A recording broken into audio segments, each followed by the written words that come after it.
Hey, everybody, welcome to the Tech-Mex Podcast. We're your hosts, Eric Mando. This is episode Ochenta, number 85. We're bringing you the top stories in Bitcoin, tech, and wealth so you too can dance with Optimus all night long. All night. I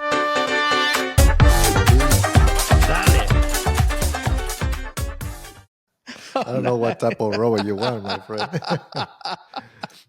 Right. Oh, man. Well, okay, so Optimus made the news this week because, man, it's got some moves. It's got some pretty good moves. Did you see these, any of these TikTok videos? They are literally doing some of the dances, and I have seen some ballerina dancing, some, thanks. Let me see. He's actually pretty good on his feet. I know he's going to be, it does a little bit better than I do. This thing dances better than you. So that's impressive. Now, do you think this is programmed, or do you think there's someone, it's just copying someone's moves? So I did spend a little bit of time on seeing the technology on the robots. When we started using last week, in the Unit 3, that it was like hitting people, right? Karate chopping. I know, right? It's still you have to program it a lot. Like all of these that the robot is doing a sequence on all of the different joints. And it's a pain because imagine just doing a movement to lifting a hand.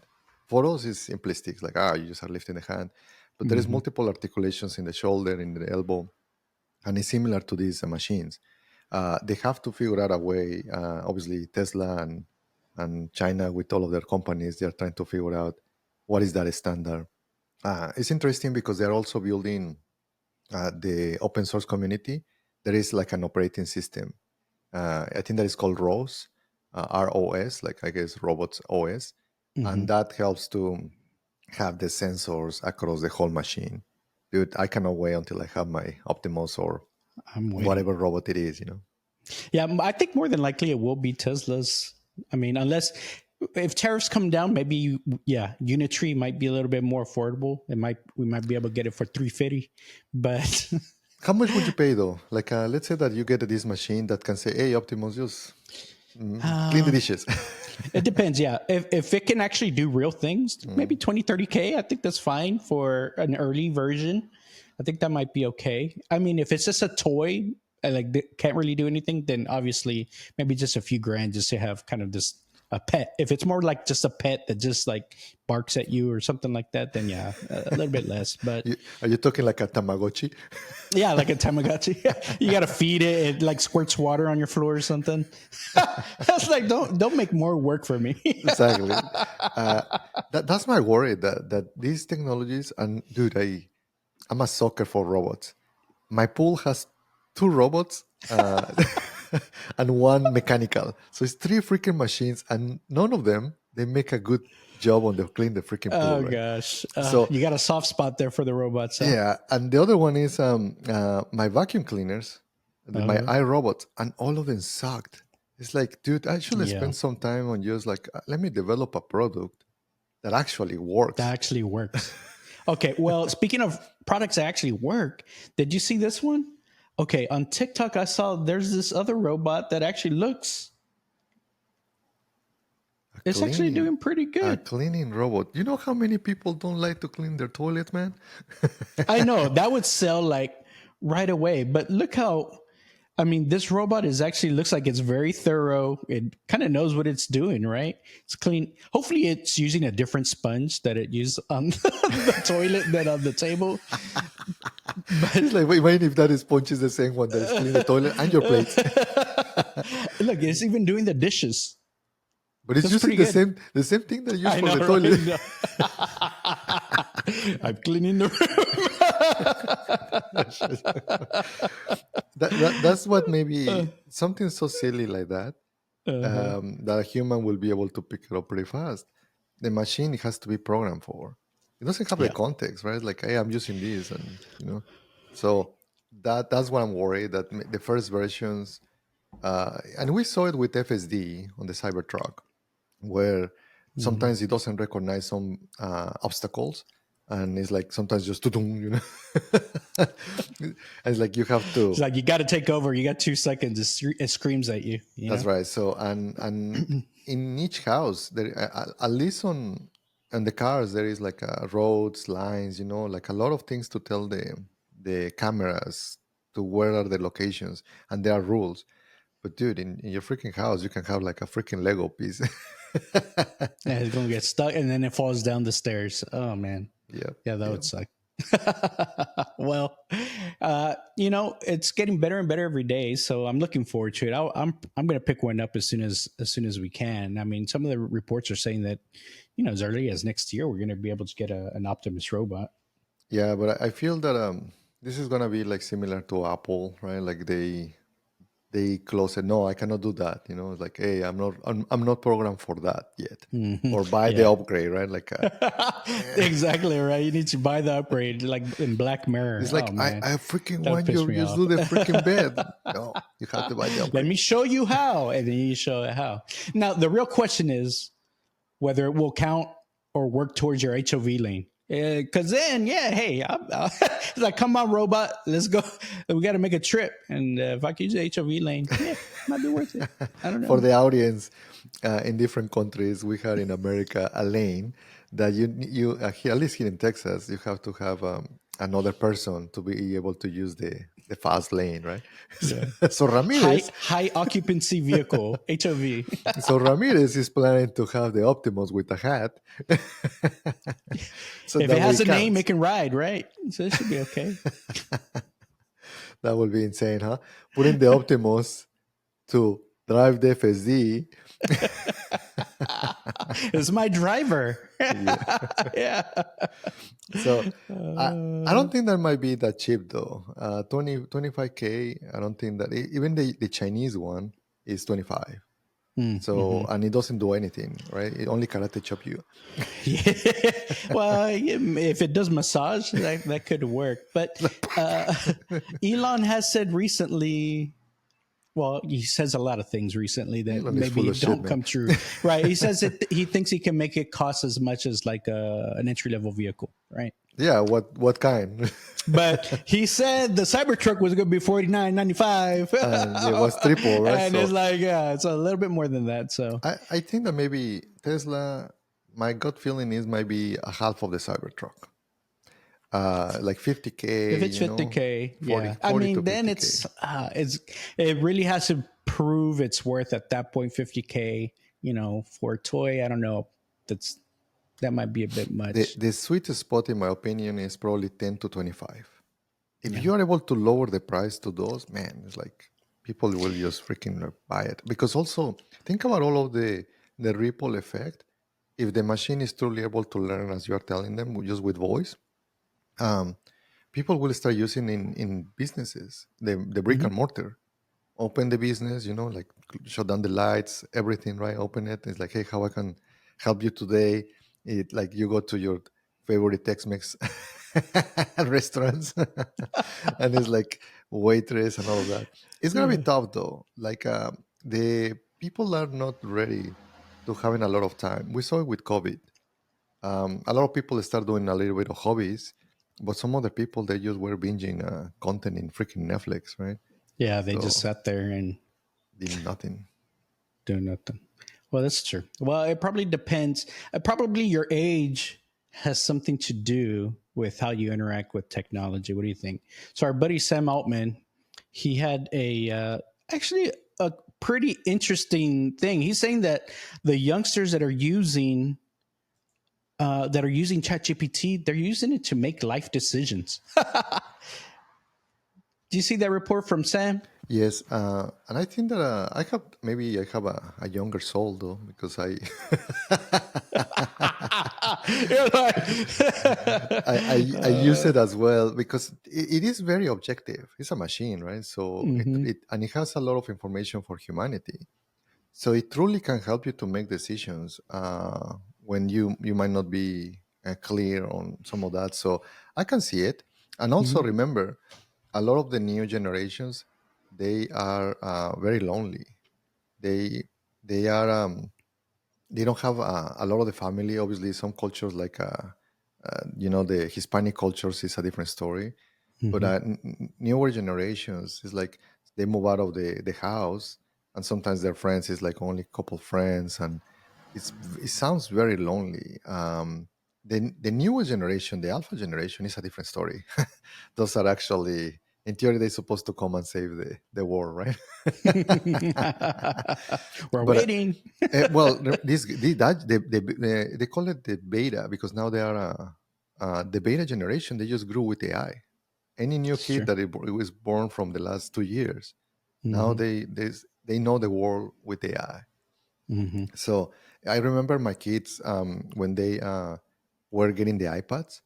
Like we just were kind of were not learning, but it's like, hey, you are adapting to these new things. And the Hmm. kids right away they were like touching like the gestures of the iPads, and it Yep. was funny because when they were planning to play with my laptop, they were just trying to touch the screen and swipe the screen. Exactly. That's so true. It's kind of like the kids with the Cybertruck the other week I was telling you about. The kids ran up to the Cybertruck and knew exactly how to open the doors. Like any adult that goes up to the Cybertruck, they're like, "How the hell do you get into the into the truck?" But the kids just naturally look for the little button that has a little that lights up, and they know that's obviously where For you them it push to was open the very door. intuitive, exactly. Yeah. And adults is like because it doesn't have handles, so people like, Hmm. what the heck is this? So something like that happened to me, but with the Waymo. It's like, how Mm. in the heck you unlock, and it has to be unlocked on the phone, right? So like, On the phone. not intuitive at all. Yeah. Well, so they say, so Altman was saying that, younger people are using it to like make life decisions. It makes a lot of sense, right? When you think about it, it's kind of can be unbiased as long as you're giving it the right parameters, right? If it can also be like just like hyping you up too. So you got to make sure you feed it the right prompt and say, "Hey, I want your unbiased opinion.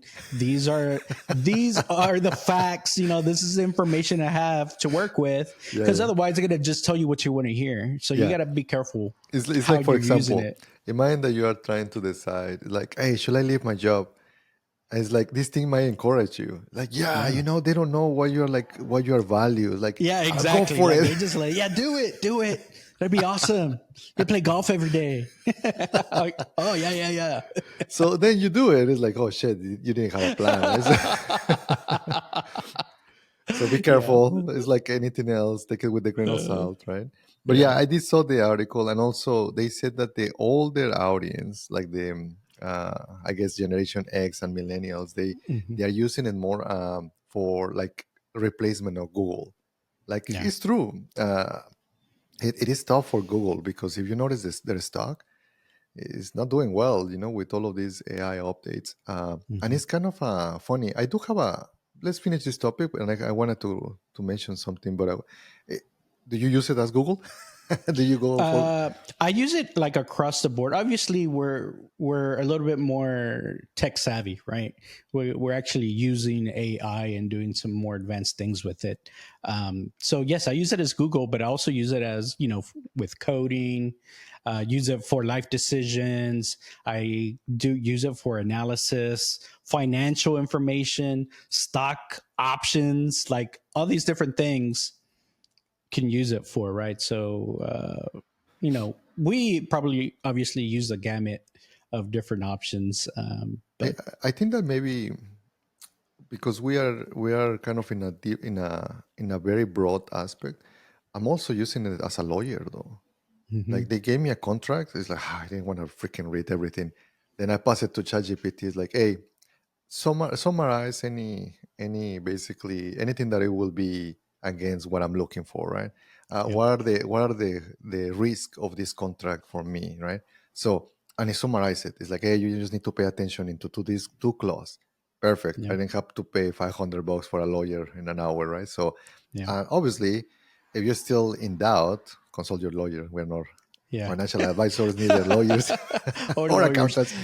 But I will say I know there's law offices that are using it because I've helped consult there, and they're using it to actually write demand letters Mhm. and like sending things out from like lawyers, and they're using it out there, and it's doing custom things. Like you can give it the situation and the things it needs to include in a letter, an official letter, and it'll write it for you. You can, Mhm. you tell it obviously which state you're operating out of and things like that, and it can do that for you. So yes, it it works for businesses for sure, but even personally, I think what Altman's seen is, maybe some of the older generations, they're just now starting to dip their toe. That's obviously the easiest and the first thing that you try is like, hey, what's a good recipe to, bake a pie or something?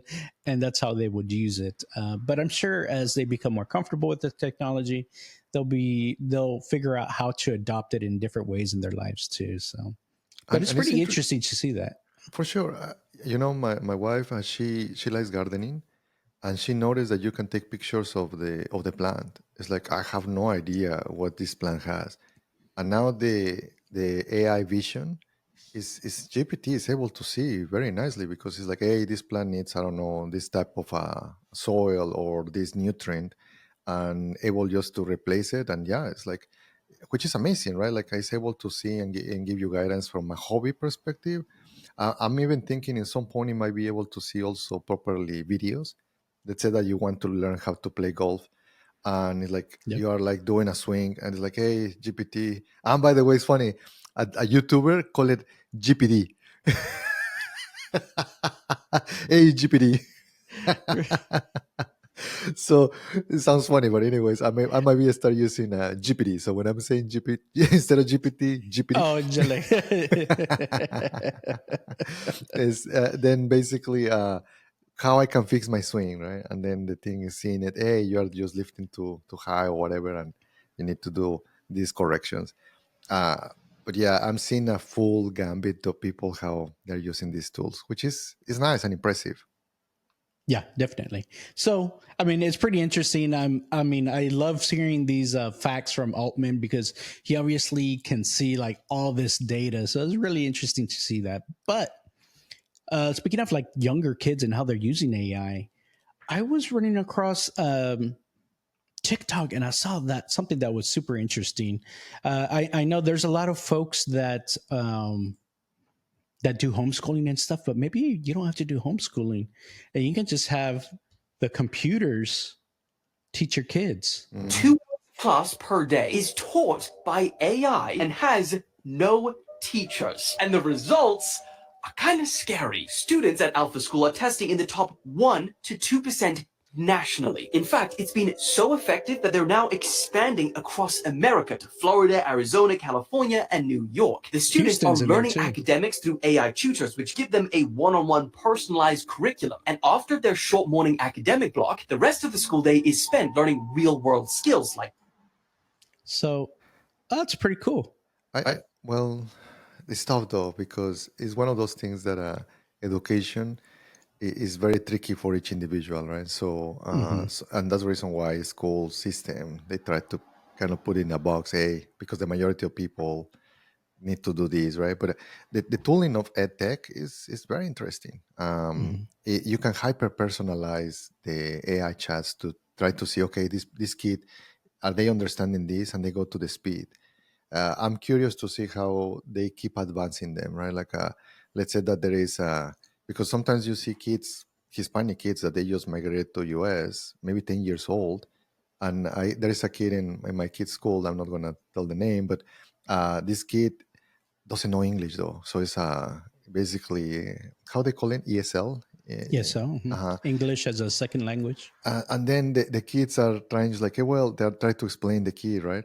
So, but I can see that it will be a perfect tool, right? Because the AI can just speak Spanish, translate, and being able to use explain is like, hey, this is how is the transition between Spanish to English, and trying to keep up to that.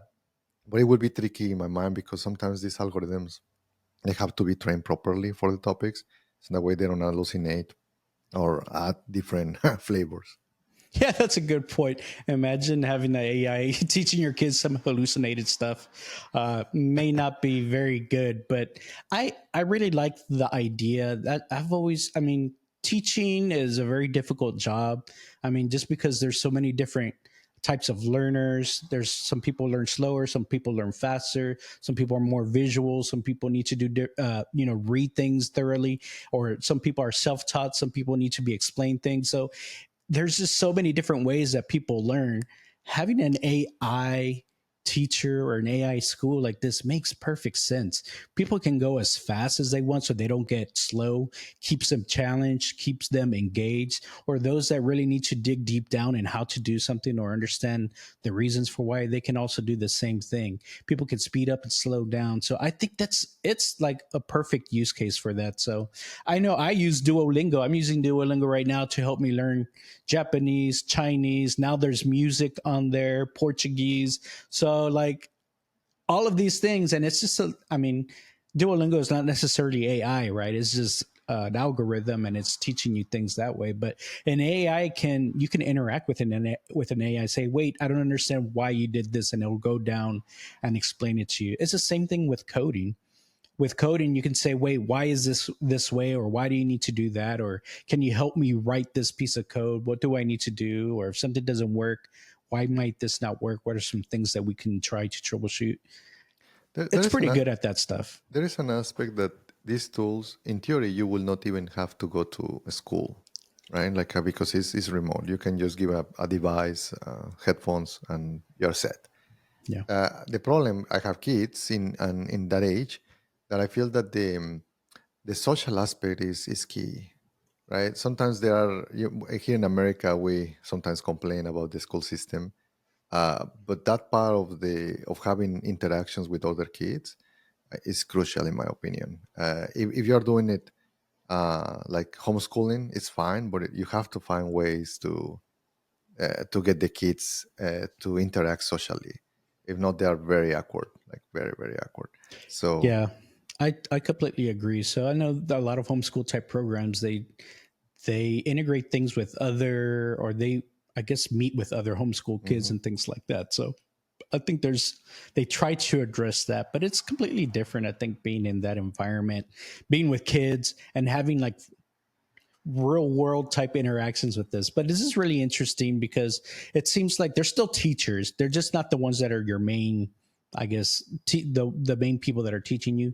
They say that they have guides there. Now, it seems to be successful because they're saying that the kids in these AI schools, and there's a handful of them right now, they're already scoring in the top 1-2% nationally.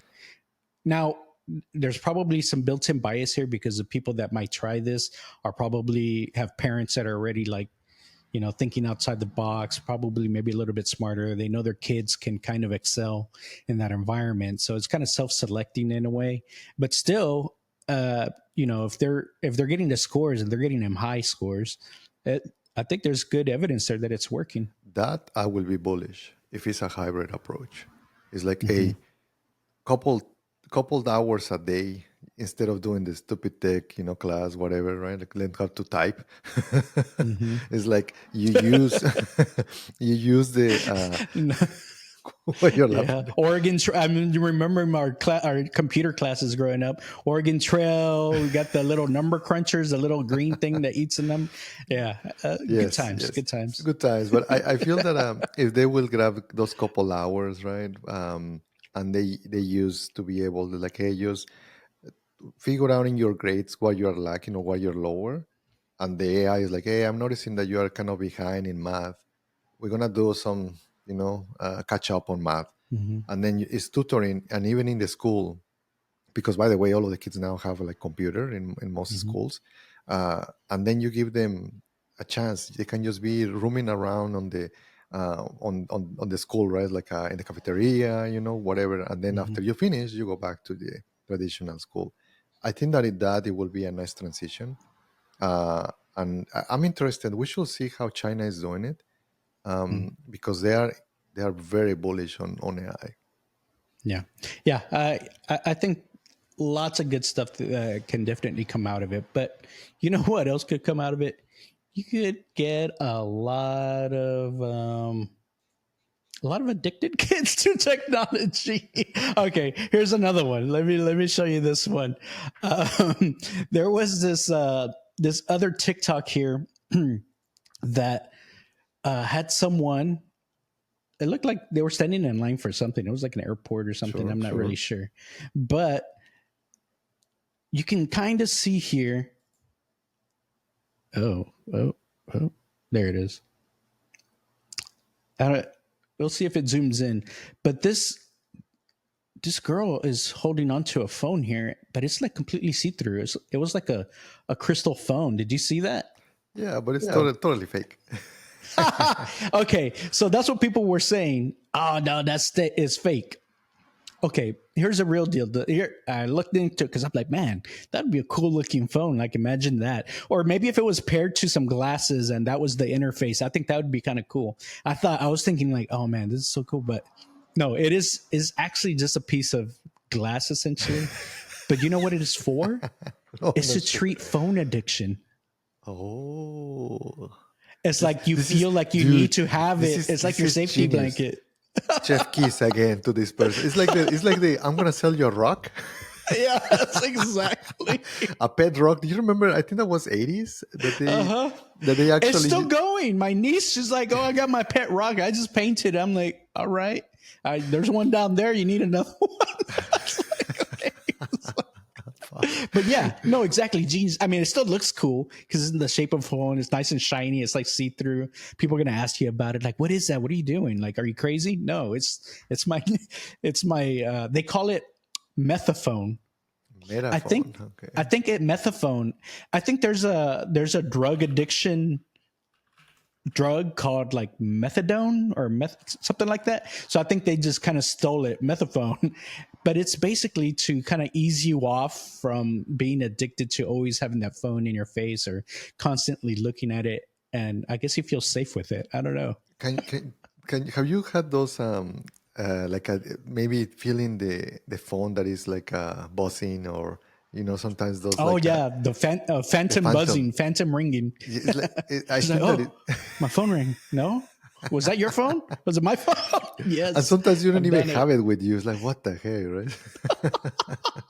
So it sounds like you need a methaphone, Mando. No, actually, I have been doing well. To be honest, even my phone, when I'm about to sleep, I don't even have it close to me. Like I have it in a different room. So that actually helped a lot to not like wake up in the middle of the night, right, and all of that. So I can see this, and it's genius. It is genius. Right? There is some people that they truly need it. How much would you pay for this thing? Maybe $10 if it's just a crystal. $1,100 this thing is selling for on Indiegogo. This must have been a publicity stunt. I'm thinking, it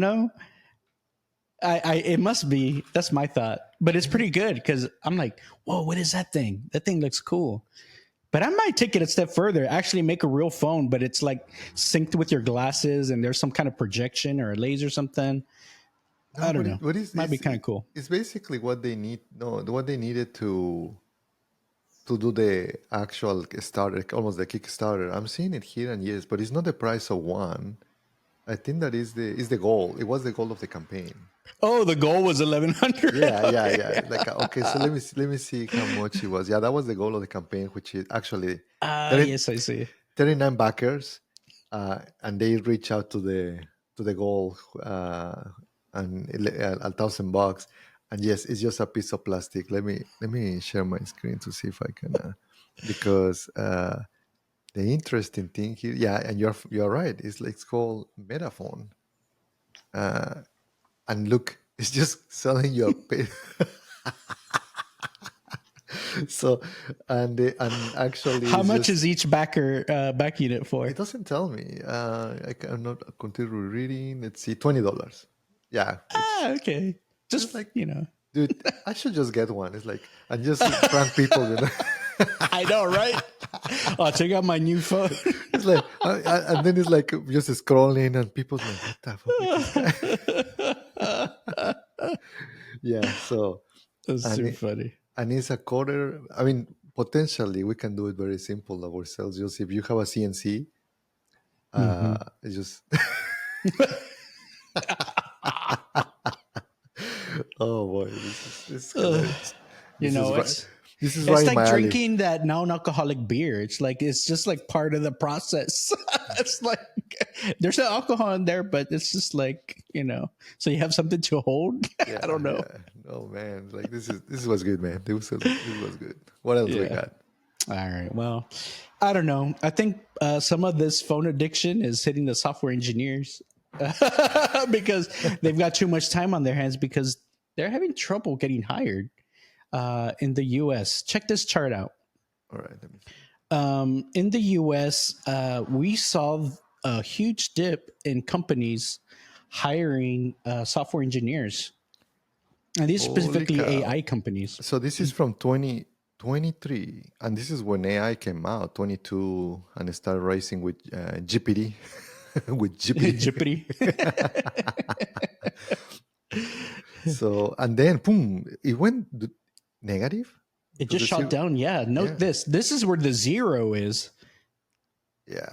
Like it went below. Because they were laying off people too. Layoffs, right? Yeah. So. And now looks like it's just barely back above zero. Yeah. Well, I'm curious to see what it would be in 25. Of course, it stops here in 24. But do you think it's still continuing? Yes. That same trend? And to be honest, we have been with coders for the last decade, right? And I can assure you that the job as a developer that we know right now is going to change, like dramatically in the next few years. Mm-hmm. Look at now is vibe coding, right? And that's the word that is right now everybody's using, vibe coding. But that it will get transformed into different things. It might be even, sometimes it might not even, you will have the agent, that you just talk to the agent and you don't even have to see the vibe coding, like the code being written, because it's going to be extra fast that you cannot even see it. It's just going to do it. So like, hey, there is an issue in this, and almost like the job that you do in a way, like a program management. You'll do an AI program management on these agents, right? So I feel that I'm more bullish on creativity, critical thinking, to be able to resolve world real problems. And I feel that then you have an army of these agents that can help you to do products. I'm remembering like old school programmers. When I hear maybe my father-in-law that he was programming with like punching cards, they used to like sorted the punching card. I never touched those, never saw those in real life.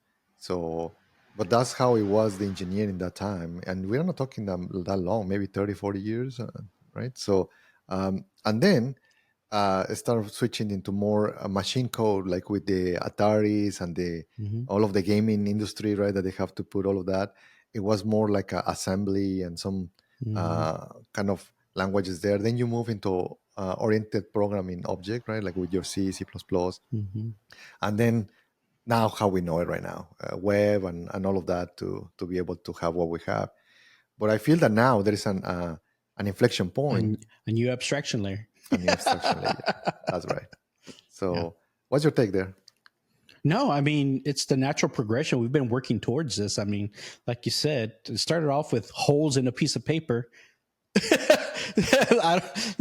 that blows my mind. To now, we're just going to be talking to our computer and saying, "Hey, can you build me an app to send articles to Google Sheets so that I can prepare for my podcast?" And it'll create it on the fly. I just did that this last week, right? I one-shotted the app. Now, one shot, it worked. Does it work 100%? No, but it got me like 80% of the way there. Okay. And that literally, I did it while during commercial break of one of my TV shows. So it makes it pretty easy. And that's the way the world is going. Now, I remember like when we first started talking about this, a lot of coders or developers thought, man, it's not going to take our jobs because we have to program it. Guess what, buddy? They're the first ones to go. It looks like that. Well, okay, tied between graphic artists and software developers. Those are both going to be pretty quick to go. It's at least changing those industries by a large margin. Which now it makes you, because you hear these stories of the tech titans, right? Like, hey, they have to build this startup Silicon Valley, right? I don't know, 100 people. Mhm. Dude, right now it can be just even one person having Yeah. 100 agents, right? AI Vibe agents coding. by Hmm. coding the heck out of it. So it will be very interesting. Is the gold rush, right? Like right now is like I and it's moving so fast. Like the It's algorithms are hard to changing. keep up. Hard to keep up. Even for us, it's overwhelming. So don't feel Yeah. bad if you're like, "What the heck is this?" Right? Yes, as well for us, it's super overwhelming. You have Hmm. competitions between these nations, trying to figure out who is like the dominance in AI, right? Because here is the interesting thing: Google, I feel that they still have a shot, believe it or not. And the Oh yeah. reason why I think that they have a shot is because the ultimately the edge is gonna be TPUs. Whoever has the most TPU to be able to process AI is gonna be the winner. Right now, it seems like AI is one of those, right? And they're gonna become $1 trillion company for sure. I can see some Altman doing the right bets. They just got Windsurf, right? A couple for a few Yeah. billions last time, which that gives them another company there. But then with robots and all of that, it's just gonna be there. But going back to the TPUs, Google knows how to uh, have data Scale that. centers scale Hmm. that, right? So, and know a lot of companies know how to do it. So I think that Google is. I'm still disappointed. Yes, they have Gemini though, but the interesting thing is that they have another vertex, which is the for the businesses. That's weird. Why you have the consumer side and the enterprise side differently? And it's very likely because it's an internal bullshit drama in Google. No, no, no, this is my organization. No, no, this is my other. No, no, no. And it's just fighting, right? Like obviously, I have some friends in Google, but that's what I think that is happening internally, internal battles on the hierarchy, and they have not even able to communicate. But they have a gold mine there with TPUs. Yeah, They just are definitely. not being able to use it. Yeah, I mean, it happens when companies get real big. Obviously, Google is the hugest, and so it's just you start to see that, and it's getting in the way of the technology. They were behind. I feel like they've caught up. Now, can they take the next step and really like surpass? I think they've got the manpower, they've got the brains, they've got the hardware, they've got the money. I think they've got what it takes to really take definitively the lead spot. But that's probably just kind of that next step for them that they've got to do. However, Sam Altman is known to stir the pot, right? Um, he's not afraid of poking the bear. Can you tell me a little bit about this Yes, Twitter post that he's got here? I actually sent it to you because there is a bunch of back and forth right now in politics. We mentioned it in the several weeks. This administration and it has been very tied with technology because of Elon, and it's the same people. Actually, we know that Sam had a beef with Elon because they used to actually plan to have OpenAI back and forth, right? And Hmm. then Elon created AIX. So what happened this week is that there is some conflicts with South Africa, and somebody in X they modified the algorithm, and this was recent. This was the last couple days, and if you read the tweet, basically Sam Altman kind of roast them, right? It's like there are many ways that this could have happened, but I'm sure AI X AI will provide a full transparency and explanation soon. What happened is that somebody modified the algorithm to be able to respond the prompts when somebody asks about what is happening with the genocides with the white people in South Africa. And there's a lot of different things. And this is the response from X. That's the second one. Okay, so this one is basically the response from X company to say what happened, which I applaud that, by the way. Is not many companies are able to say, "Hey, yes, we made a mistake, and this is what happened," right? And they came back and say, "Hey, on May 14, approximately 3 a.m. PST, an unauthorized modification made Grok response bot prompt on X, basically to change whatever they say, right?" And I really like what they put there. It's like, hey, what are we gonna do next? If you scroll down a little bit, it says here that they are going to to basically have a more thorough investigation, and they're going to review 24/7, and they're going to monitor, and they're going to make available the prompts for Grok. Because for me, this is risky though.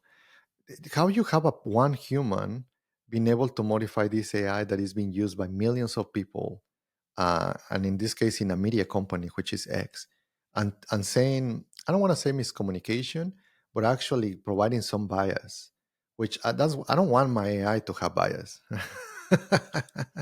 So I don't know you, but it's like I try to make sure that my AI is objective and as transparent as possible. It's a freaking machine, right? Yeah, that's a good point. Well, it's very interesting to see kind of how that even happened. But you know, we see what can happen when one person has maybe too much power. Speaking of, did you see the Trump went on a tour over at the with in the UAE with a bunch of the tech bros. They raised a lot of money. Apparently, they raised $1.4 trillion specifically in investment in AI in the tech sectors. This is where I sometimes that's the reason why I live in America is the idea of making money. You are creating wealth out of nothing. Sometimes it goes in context though. I was born and raised in Mexico, and over there we make it ganar money, which is winning money. So and winning sometimes implies that somebody has to lose, right? And here is like making money. So what these guys did, the tech bros, they went to Saudi Arabia, and they are trying to be able to make sure that all of these different countries are using technology. And because we mentioned it on the pod before, we are the creators of patents, we are the creators of ideas, and it's harder for us to manufacture here in America. Because what we should just keep selling what we got, which is ideas and patents and royalties, right? These guys did that. They went over there. They make a bunch of contracts with South Arabia. Trump went over there with all of these tech bros, and it's a lot of money, man. Would you say 1 trillion? What? $1.4 trillion. Holy cow! That's good, man. It's like for the debt that we have, 30. It's like that's knocking off a good amount there. By the way, did you hear that they received Trump with 2 red Cybertrucks? No, not just that, dude. Dude, this is funny. We should just transform this freaking pod into politics. You know what might be more fun? Because the guy got a plane, and everybody's like, "Oh, this is anti-ethics, blah blah. Why this receiving it?" It's like, bro, if somebody's gonna give me an airplane, heck yeah. Yeah, I mean it's hard to turn it down, but you know you got to worry about the strings sometimes. I agree. But it's like, it might be even offensive not accepting it. And remember, Yeah, you want to make sure that he's safe over there. So like, you're right. You can't turn dude, it down. and with the Middle East, and all of the unrest that is happening, I should accept the airplane. Speaking of being safe, Sam Altman is saying we might need to start building some bunkers over here.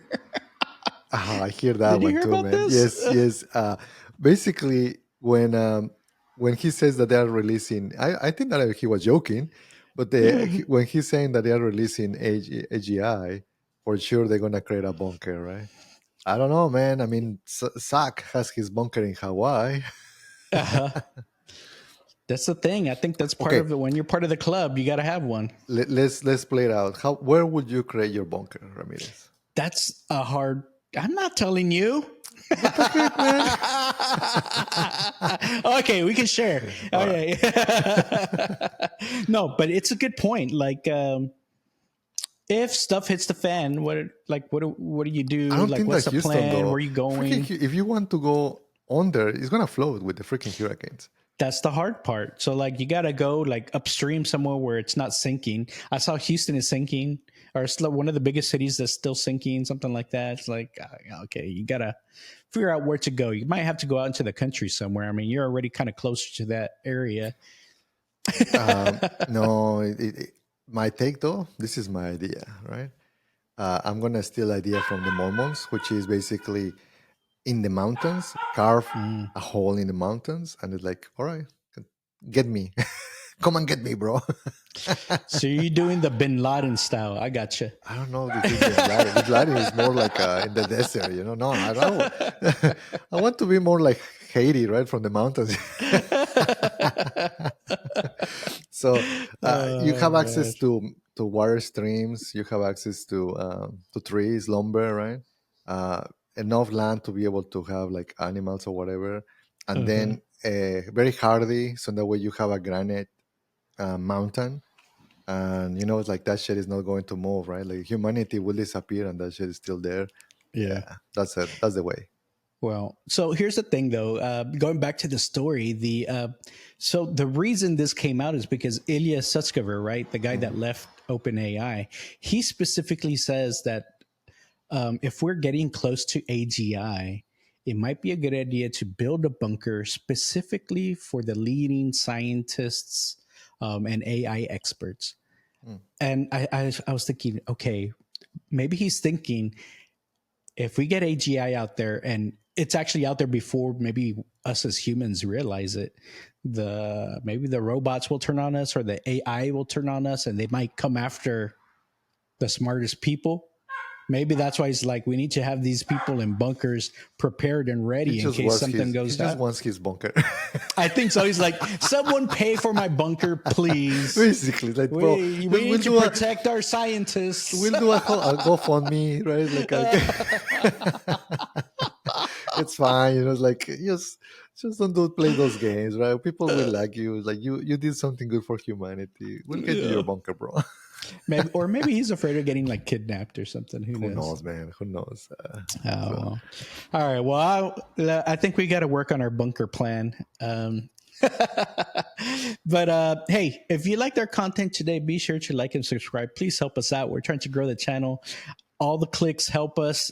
Share it with your friends. We love that y'all are checking us out during lunchtime, but we do see that like a large percentage of our viewers are not subscribed. So if you made it this far, please subscribe to us. Please share with your friends. We really do need it.